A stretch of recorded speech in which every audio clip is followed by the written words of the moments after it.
أعوذ بالله من الشيطان الرجيم. بسم الله الرحمن الرحيم.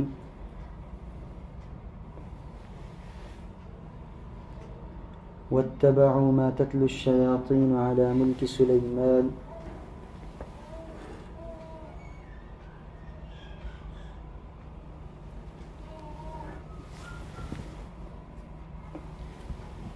وما كفر سليمان ولكن الشياطين كفروا يعلمون الناس السحر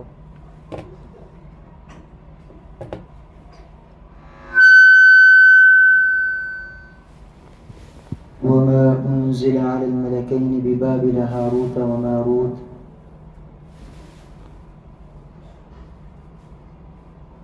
صدق الله العظيم.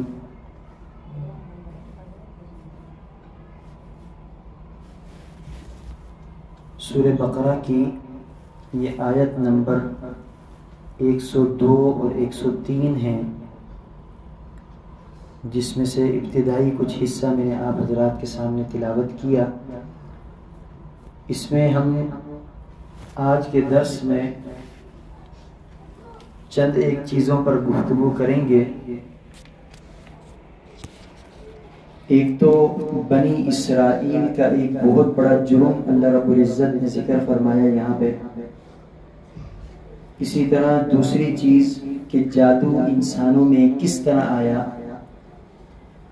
یہ بھی آج کی گفتگو میں ہم انشاءاللہ سنیں گے۔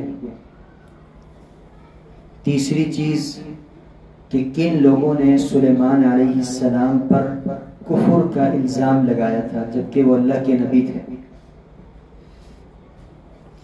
پہلے اس آیت کا ترجمہ انشاءاللہ پڑھتے ہیں، پھر اس کے بعد اس کی تفسیر کی طرف پڑھیں گے۔ وَاتَّبَعُوا مَا تَتْلُو الشَّيَاطِينُ عَلَى مُلْكِ سُلَيْمَانَ۔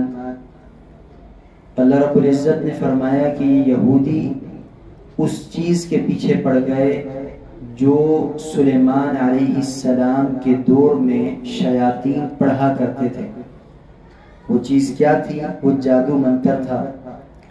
پھر فرمایا کہ وما کفر سلیمان، سلیمان علیہ السلام نے کفر نہیں کیا، ولیکن الشیاطین کفروا یعلمون الناس السحر، کفر کا ارتکاب شیاطین نے کیا کہ وہ لوگوں کو جادو سکھاتے تھے۔ وما انزل علی الملکین ببابل ہاروت وماروت، اسی طرح دو فرشتوں کو بابل میں اتارا گیا، ہاروت اور ماروت ان کا نام تھا۔ وما يعلمان من احد حتى يقولا انما نحن فتنة فلا تكفر، یہ لوگوں کو اس وقت تک جادو نہیں سکھاتے تھے جب تک کہ انہیں اس بات کی وضاحت دے دیں کہ ہم اللہ کی طرف سے فتنہ بنا کر بھیجے گئے، آزمائش بنا کر بھیجے گئے، تو تم کفر نہ کرو۔ فَيَتَعَلَّمُونَ مِنْهُمَا مَا يُفَرِّقُونَ بِهِ بَيْنَ الْمَرْءِ وَزَوْجِهِ، اس کے باوجود بھی یہودی ان ہاروت اور ماروت سے ایسی چیزیں سیکھتے تھے جس سے میاں بیوی کے درمیان جدائی ہو جائے۔ وَمَا هُمْ بِضَارِّينَ بِهِ مِنْ أَحَدٍ إِلَّا بِإِذْنِ اللَّهِ، جبکہ حقیقت یہ ہے کہ اللہ رب العزت نہ چاہے تو کوئی کسی چیز کو نقصان نہیں پہنچا سکتا۔ وَيَتَعَلَّمُونَ مَا يَضُرُّهُمْ وَلَا يَنْفَعُهُمْ، ان ہاروت اور ماروت سے وہ چیزیں سیکھتے تھے جو کہ نقصان پہنچانے والی تھی، فائدہ پہنچانے والی نہ تھی۔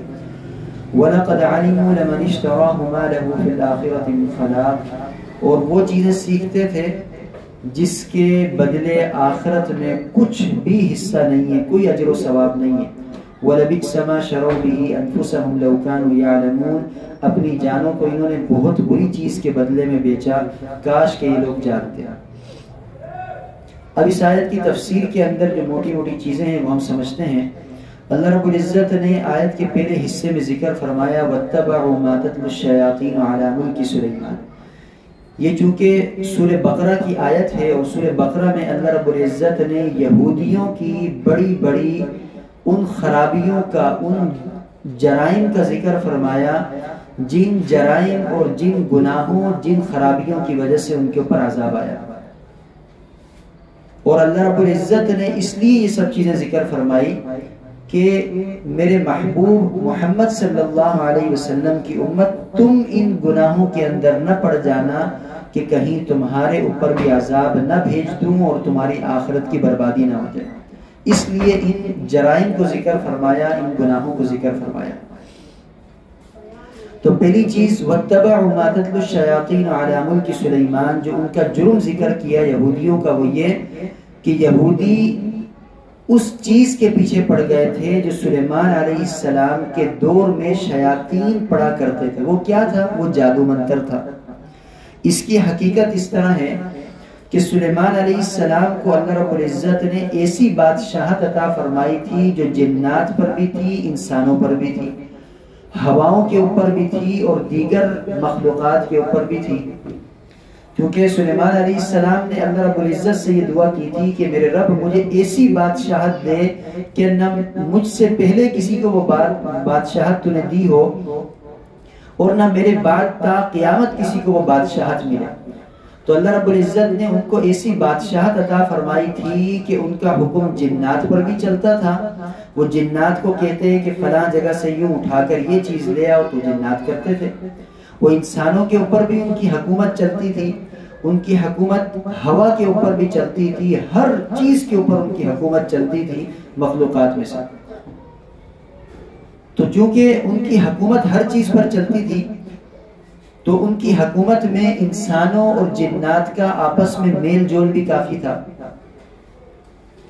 اب اس میل جول کے اندر جنات کی طبیعت میں چونکہ اللہ رب العزت نے فطرتاً شرارت زیادہ رکھی ہے کہ وہ شرارت کو پسند کرتے ہیں، ان کی طبیعت کے اندر شرارت ہے.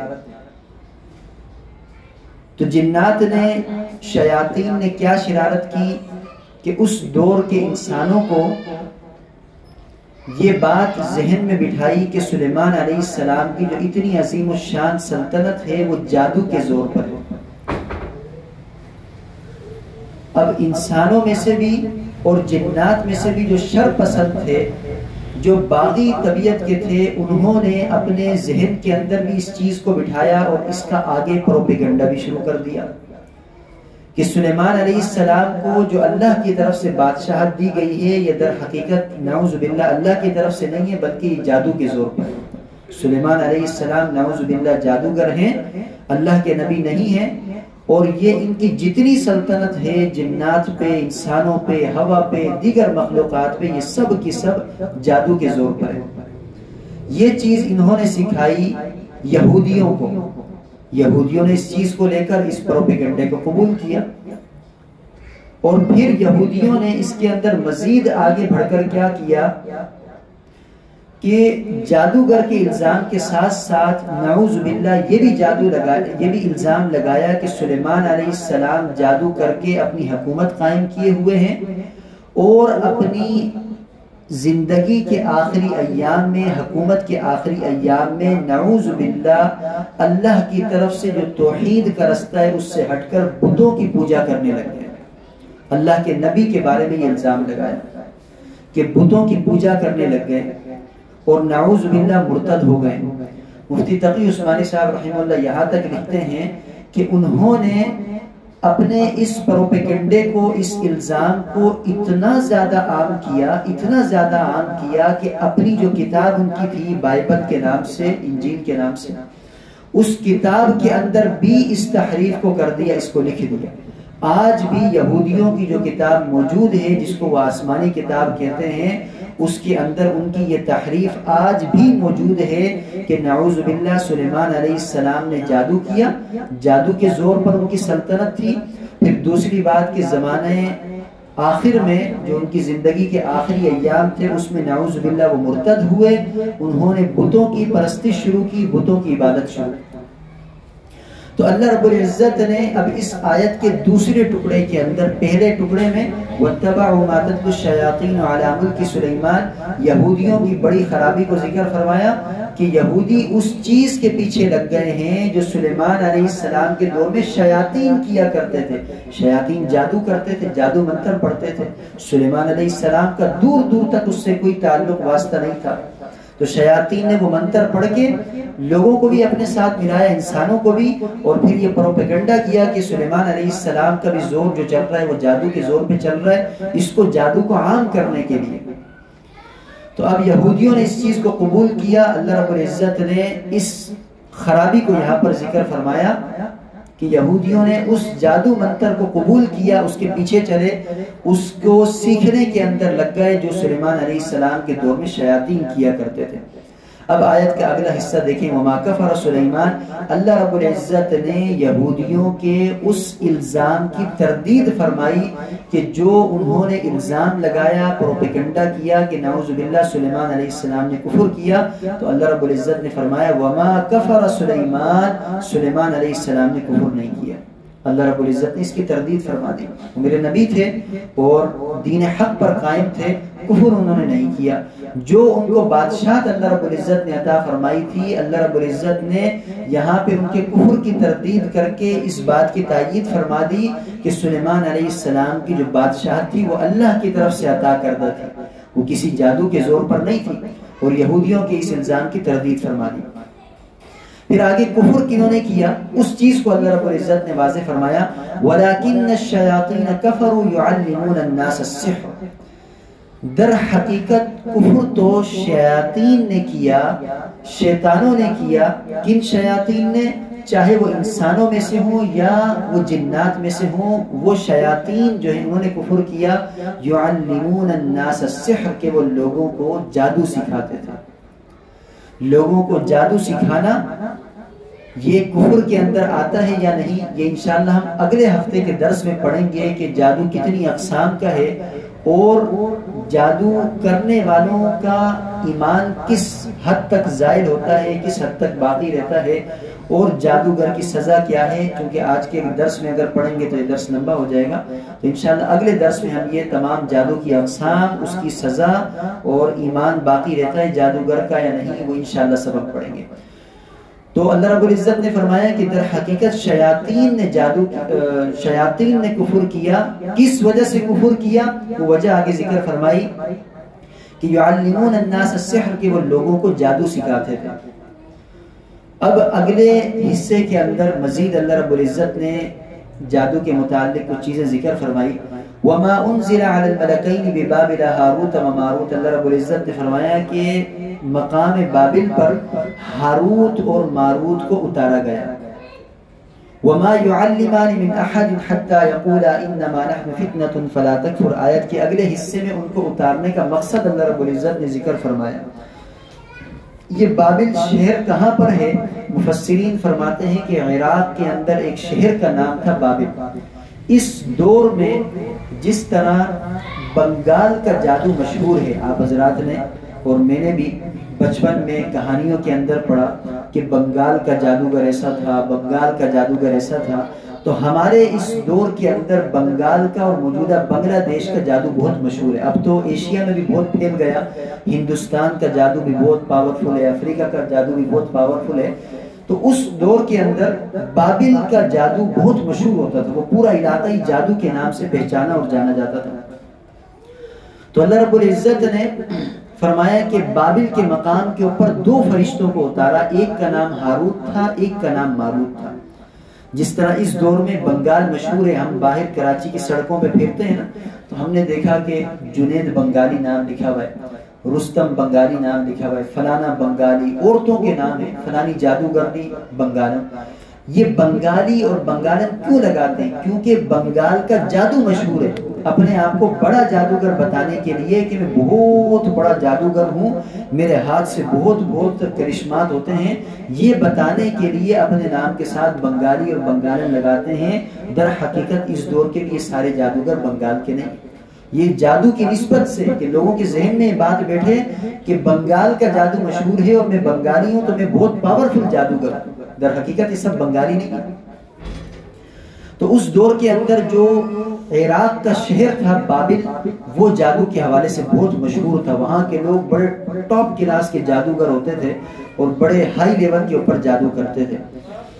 اب ایک حقیقت میں نے پچھلے درسوں میں آپ حضرات کو ذکر کی، پہلے اس کو سمجھے پھر میں یہ اس ہاروت اور ماروت کو نازل کرنے کی وجہ میں جو اللہ رب العزت نے ذکر فرمائی وہ میں ذکر کروں گا. میں نے آپ حضرات سے پچھلے درس میں یا اس سے پچھلے درس میں ذکر کیا تھا کہ جو بندہ جس فیلڈ کا ہوتا ہے اس کی اس بات کو قبول کیا جاتا ہے. ایسے ہی اگر محکمہ موسمیات کا بندہ ہوگا وہ بتائے گا کہ کل بارش ہونی ہے نہیں ہونی، ہم اس کی بات قبول کریں گے. پورا پاکستان قبول کرتا ہے. اگر ایک بندہ ڈاکٹری لائن کا ہے، وہ اگر مریض کو بتاتا ہے کہ آپ کی اس جگہ کا آپریشن کرنا پڑے گا، تو مریض آپریشن کرواتا ہے، اس کی بات قبول کرتا ہے. لیکن یہی آپریشن کی بات اگر کوئی عام جام بندہ کرے، کوئی رکشہ چلانے والا کرے، کوئی بس کا کنڈکٹر کرے، تو اس کی بات قبول نہیں کی جائے گی، کیونکہ وہ اس فیلڈ کا نہیں ہے. اس فیلڈ کا جو بندہ ہے اسی کی بات ہم قبول کرتے ہیں. تو اللہ رب العزت نے فرمایا کہ وما انزل علی الملکین ببابل ہاروت و ماروت، کے بابل نامی شہر میں ہاروت اور ماروت کو اتارا. ان دو فرشتوں کو اللہ رب العزت نے جادو کی تعلیم دے کر اتارا زمین پر. ان کو جادو سکھایا گیا اللہ رب العزت کی طرف سے بھرپور، ان کو جادو کا ماہر بنایا گیا، پھر ان کو زمین کے اوپر اتارا گیا اللہ کی وحدانیت بتانے کے لیے کہ جادو کا رستہ صحیح نہیں ہے، یہ بتانے کے لیے. اب یہاں پر مفسرین نے فرمایا کہ ایک سوال ہوتا ہے کہ جب سلیمان علیہ السلام آئے، دیگر انبیاء آئے، ہم پڑھتے ہیں کم و بیش 1,24,000 انبیاء آئے، تو انہوں نے کیوں نہیں بتا دیا کہ بھئی جادو کا رستہ صحیح نہیں ہے، اللہ کے ایمان کی طرف آؤ، اللہ کی طرف آؤ، جادو کا رستہ غلط ہے؟ انہوں نے کیوں نہیں بتایا؟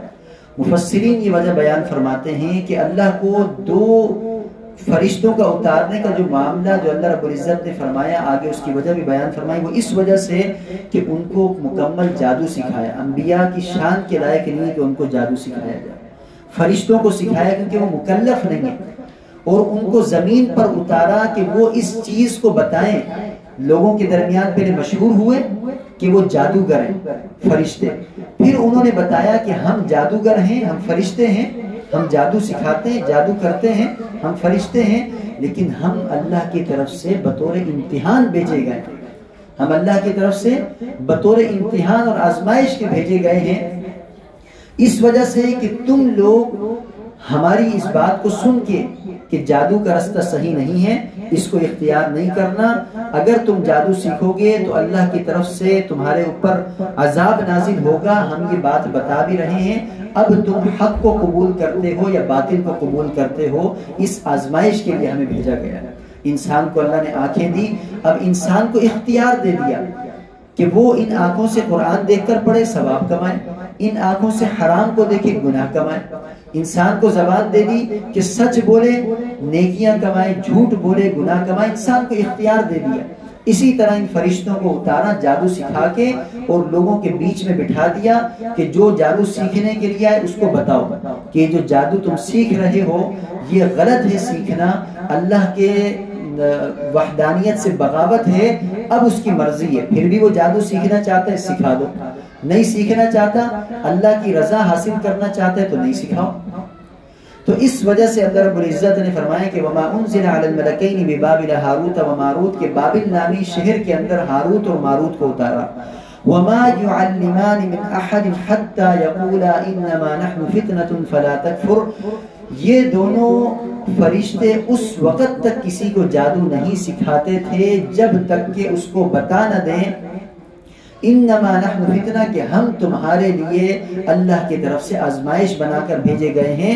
فلا تکفر، تم یہ جادو سیکھ کر کفر کے اندر نہ پڑو. اس کو بتا دے پوری بات کہ تم اگر یہ جادو سیکھو گے، ہمیں تو اللہ نے امتحان کے لیے بھیجا، تم یہ جادو سیکھ کر اگر کرنا چاہتے ہو تو تم کفر کے اندر پڑو گے، یہ کفر نہ کرو. فلا تکفر، سکھاتے، سمجھاتے، ان کو تعلیم دیتے کہ کفر نہ کرو، پھر بھی وہ بزید ہوتے تو ان کو جادو سکھاتے. فَيَتَعَلَّمُونَ مِنْهُمَا مَا يُفَرِّقُونَ بِهِ بَيْنَ الْمَرْءِ وَزَوْجِهِ، اللہ رب العزت نے فرمایا کہ پھر بھی انسان اور یہ بنی اسرائیل سدھرنے والے نہیں تھے. اللہ نے اتنی بڑی نشانی اتاری کہ 2 فرشتوں کو اتارا اور بتایا کہ بھئی تم جادو سیکھ کر کفر میں نہ پڑو. پھر بھی فَيَتَعَلَّمُونَ مِنْهُمَا، ان دونوں فرشتوں سے پھر بھی یہودی سیکھتے تھے مَا يُفَرِّقُونَ بِهِ بَيْنَ الْمَرْءِ وَزَوْجِهِ. جادو کی ایک قسم اللہ رب العزت نے یہاں پر ذکر کی. جادو کی بے شمار قسمیں.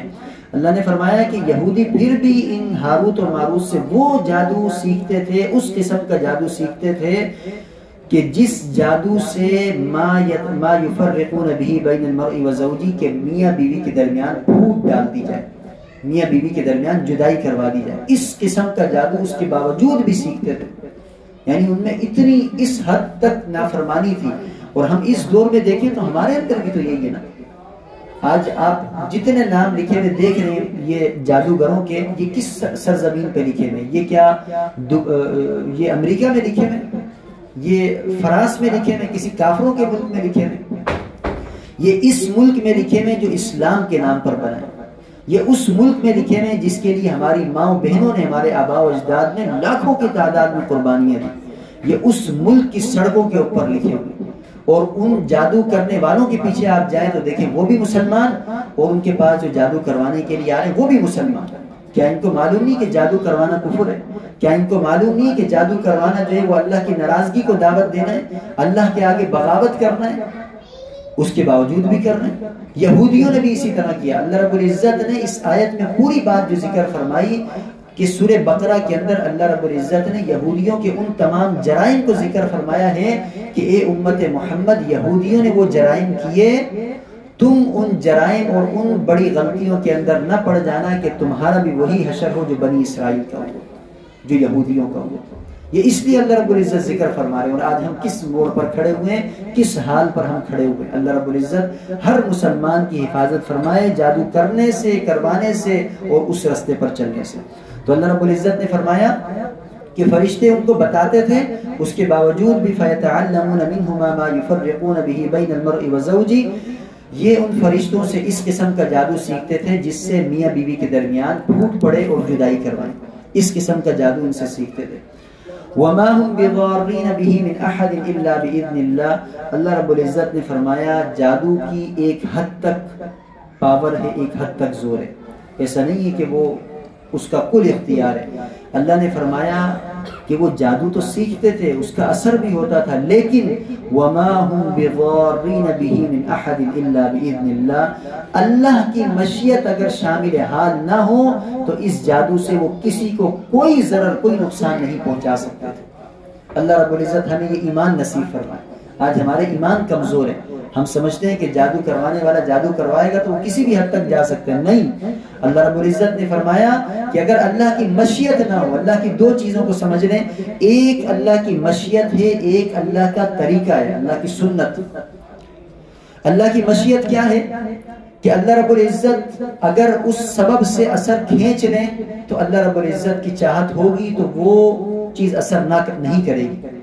مثال کے طور پہ چھری کا کام اللہ رب العزت نے، سنت اللہ اس کو ہم کہیں گے، طریقہ اللہ کا کیا ہے، اس دنیا کا جو اللہ نے قانون بنا دیا وہ کیا ہے کہ چھری کا کام کاٹنا ہے. یہ اللہ نے طریقہ بنا دیا اس دنیا کا، یہ قانون بنا دیا، اس کو عربی میں سنت اللہ ہم کہیں گے. لیکن اگر اللہ پھر بھی نہ چاہے کہ چھری کاٹے تو اللہ کی یہ مشیت ہے. اللہ چاہے گا کہ چھری نہ کاٹے تو اللہ کے حکم کے مطابق وہ چھری کاٹ نہیں سکتی. اور یہ بالکل ہوا. اسماعیل علیہ السلام کی گردن کے اوپر چھری چلی، اس نے نہیں کاٹا، اللہ کی مشیت نہیں تھی. آگ کا کام اللہ رب العزت نے اس کی ڈیوٹی لگا دی، اس کے ذمہ لگا دیا کہ وہ جلائے گی، لیکن اللہ کی مشیت نہیں تھی کہ ابراہیم علیہ السلام کو آگ جلائے تو آگ نے نہیں جلایا.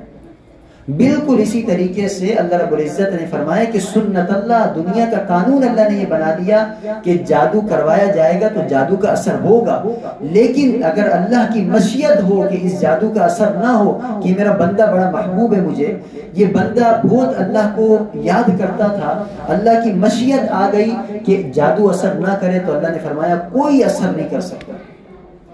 اصل طاقت، سب سے بڑھ کے طاقت اللہ کی ہے.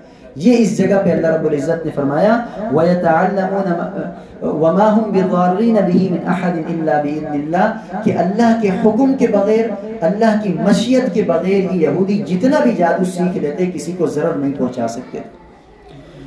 وَيَتَعَلَّمُونَ مَا يَضُرُّهُمْ وَلَا يَنْفَعُهُمْ پھر اللہ رب العزت نے فرمایا کہ یہ ایسا جادو سیکھتے تھے ما يَضُرُّهُمْ جو ان کے اپنے لیے بھی ضرر کا اور نقصان کا باعث تھا، ولا ينفعهم کوئی فائدہ نہیں تھا، وقتی طور پہ ان کو حسد ہوا، جلن ہوئی، انہوں نے میاں بیوی کے درمیان جدائی کروائی، انہوں نے کسی کا کاروبار ٹھپ کروایا، انہوں نے ایسا جادو کروایا کہ بندہ بیمار ہو گیا، لیکن فرمایا کہ جو بھی کروا رہے ان کا اس کو کیا فائدہ ہے، جادو کروانے والے کو کیا فائدہ ہے۔ وَيَتَعَلَّمُونَ مَا يَضُرُّهُمْ وَلَا يَنفَعُهُمْ اللہ نے فرمایا کہ ایسی چیزیں سیکھنے کے اندر پڑ گئے کہ جس کا ان کو سراسر نقصان ہی نقصان ہے، کوئی فائدہ نہیں ہے۔ وَلَقَدْ عَلِمُوا لَمَنِ اشْتَرَاهُ مَا لَهُ فِي الْآخِرَةِ مِنْ خَلَاقٍ اللہ رب العزت نے فرمایا یہ لوگ اچھی طرح جانتے تھے یہودیوں کو، چونکہ انبیاء نے بھی بتایا، ان فرشتوں نے بھی بتایا، تو یہ یہودی اچھی طرح جانتے تھے کہ جس چیز کو یہ خرید رہے ہیں، کیونکہ جادو ایسے نہیں سکھایا جاتا، جادو پیسے خرچ کر کے سیکھ رہے ہیں، کس طرح سے سیکھ رہے ہیں، محنتیں لگا رہے ہیں۔ فرمایا اللہ رب العزت نے کہ جس چیز کو یہ جادو کو خرید رہے ہیں ما لہو فی الآخرۃ من خلاق ان کو اس جادو کے بدلے آخرت میں ذرہ برابر کوئی فائدہ نہیں ہوگا۔ ایک دفعہ اللہ بھی کہا جائے اس کا آخرت میں فائدہ ہے نا، سبحان اللہ کہا جائے فائدہ ہے نا، مسلمان سے مسکرا کے ملا جائے فائدہ ہے نا، رستے سے تکلیف دہ چیز کو ہٹا دیا جائے، ہر اچھے کام کے اندر فائدہ ہے، تو جادو اتنا برا اللہ نے فرمایا کہ آخرت میں کوئی ان کا حصہ نہیں۔ وَلَبِئْسَ مَا شَرَوْا بِهِ أَنفُسَهُمْ اپنی جانیں لگا کر جس چیز کو اپنی جانوں کے بدلے یہ خرید رہے ہیں، بہت بری چیز ہے یہ جادو، بہت بری چیز ہے۔ لَوْ كَانُوا يَعْلَمُونَ کاش کہ اس حقیقت کو یہ لوگ جان لیتے۔ اب آج کی درس میں ہم نے کیا پڑھا؟ ایک تو یہودیوں کی بہت بڑی خرابی کہ وہ جادو سیکھنے کے پیچھے پڑ گئے تھے۔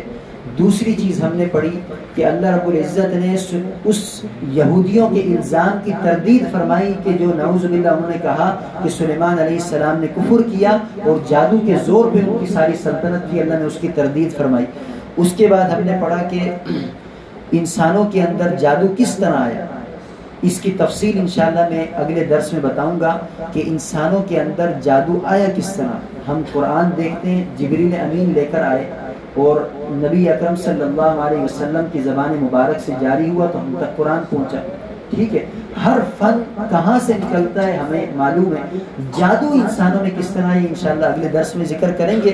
اسی طریقے سے جادو کی کتنی اقسام ہیں انشاءاللہ وہ بھی، اور جادو کروانے والے جو ہیں انسان، یہ جادو کرنے والا جادوگر اس کا شریعت کے اندر کیا حکم ہے، کیا سزا ہے، ائمہ نے جو ائمہ اور مفسرین اور فقہا گزرے انہوں نے کیا کیا اس کی سزائیں مقرر کی ہیں، انشاءاللہ وہ سب کی سب ہم انشاءاللہ اگلے درس میں پڑھیں گے۔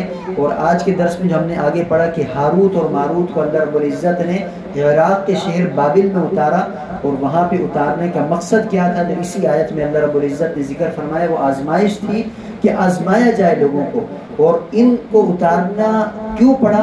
کیونکہ انبیاء کی شایان شان نہیں ہے کہ وہ جادو سیکھ کر اور پھر لوگوں کو بتائیں، اور جادو سیکھنا صرف فرشتے اتر کر اعلان کر دیتے وہ بھی کافی تھا، وہ حجت پوری ہو جاتی، لیکن اللہ رب العزت کا جو طریقہ ہے نا، جو سنت اللہ دنیاوی قانون ہے کہ ہر فیلڈ کے ماہر جب کوئی بات کرتا ہے تو اس کی بات لوگ قبول کرتے ہیں، اس لیے اللہ رب العزت نے 2 فرشتوں کو جادو سکھا کے پھر ان کو زمین میں اتارا کہ وہ جادوگر کی حیثیت سے اور اللہ کی طرف سے آزمائش کے طور پر بھیجے گئے کی حیثیت سے جب وہ لوگوں کو یہ بات کہیں کہ جادو سیکھنا اور کرنا کفر ہے، فلا تکفر، تم کفر کے اندر نہ پڑو، اس لیے ان کو روکنے کے لیے اللہ رب العزت نے اتارا۔